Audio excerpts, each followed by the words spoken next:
Well, this is the new Maruti Suzuki Brezza, which doesn't look that new. Even on the inside, it isn't that new, but it has a new engine, a new gearbox, and some more changes.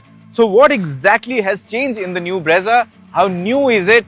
What's good about it? What could have been better? That's exactly what I'm going to tell you over the next few minutes. So let's go ahead and decode the new Maruti Suzuki Brezza.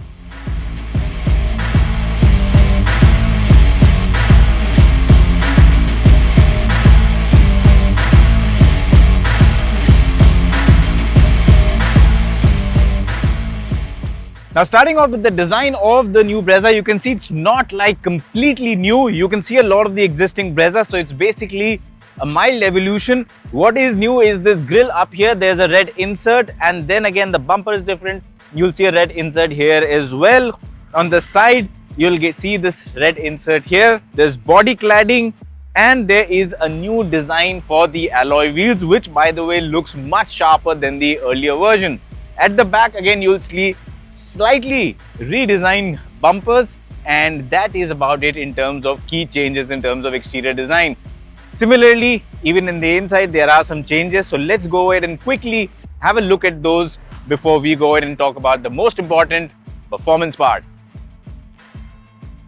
Inside the new Brezza, well, you will find a similar layout to the older model, but there are some nice changes that will include this new color combination on the dashboard. This really stands out, looks good. I think it adds a bit of a premium touch to the cabin. Beyond that, the overall design remains the same, but that doesn't mean you don't get new features. The seats now, the front two seats, they are ventilated, so that is a very important functionality that has been added. Beyond that, you also now get a single pane electrically operated sunroof.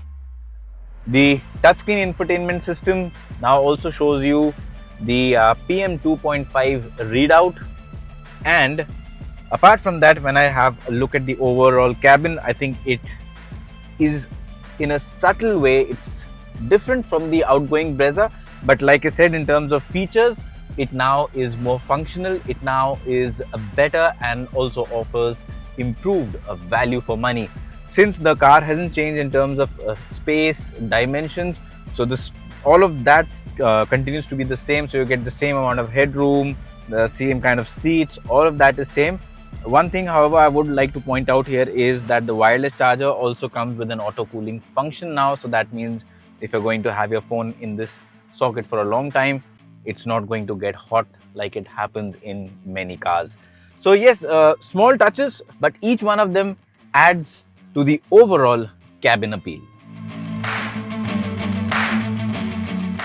And like I said earlier, no change in terms of the dimensions, so that means you get a similar amount of space, which is not bad at all. The Brezza has always been a spacious vehicle, so I can easily slide my feet underneath the driver's seat. I've got plenty of knee room, even the headroom clearance is good. I've got this nice cushioned armrest here, adjustable headrest to give me that comfortable seating position, and you've got rear air conditioning vents, and you also have two charging sockets. One is for the Type C and one is for the regular USB one.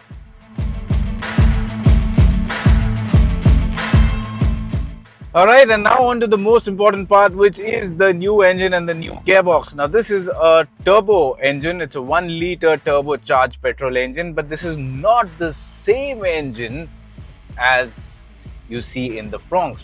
Well, technically it is, but they've made some changes in the engine, and that's why the horsepower has gone up. Now it develops 110 PS of power.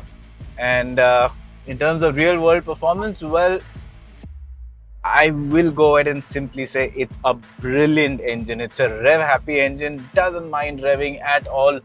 Just to see, and right now I'm closing in on 6000 RPM. This is where you will hit the rev limiter, but cleanly revs till about 5200 RPM, and then a little slower after that. So great engine right off the line. You know, when you're starting, again, the lag has been masked very well. Of course, it's a manual gearbox, so a lot depends on the way you're driving. So in terms of the acceleration, it's got great acceleration. especially the 0 to 80 come up so very quickly, and then it builds up gradually to 100 and beyond. But yes, we're talking about sitting on high triple digit speeds all day, no problem for this engine at all. And then again, it's a small 1 liter turbocharged engine, so naturally you would want to know the fuel efficiency. Well, I've been caning it hard. Of course, it's a first drive, so I need to get performance numbers in, but despite that, I'm getting a fuel efficiency of around 9, and this is peak traffic and then empty stretch of road where I'm really pushing it hard.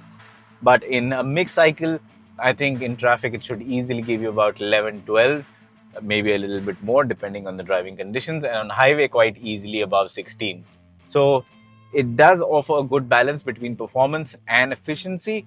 At the same time, in terms of noise, vibration and harshness, which is NVH levels, it's got good insulation levels, and as a result of that, it has a quiet cabin. Right now I'm doing about 60 kilometers an hour, and except the tire noise from the bad surface here on the outskirts of Mumbai, there's not much that is filtering through.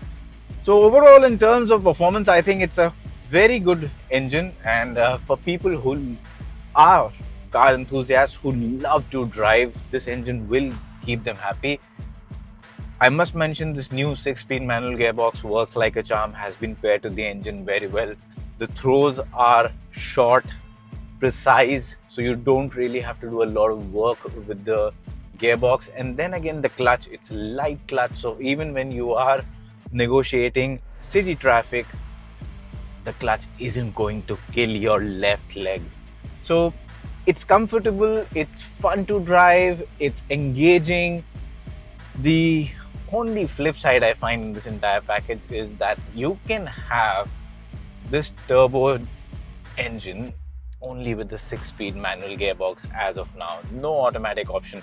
Yes, you can buy the car with the tried and tested 1.5 liter engine. With that, you can again have it with either a 6-speed manual gearbox, or you can get a 6-speed automatic gearbox. You also have the option of going in for a CNG, which is an underbody kit, saves space, gives you more boot space. That you can buy again only with a 6-speed manual gearbox. That I understand, but because CNG has a different utility angle.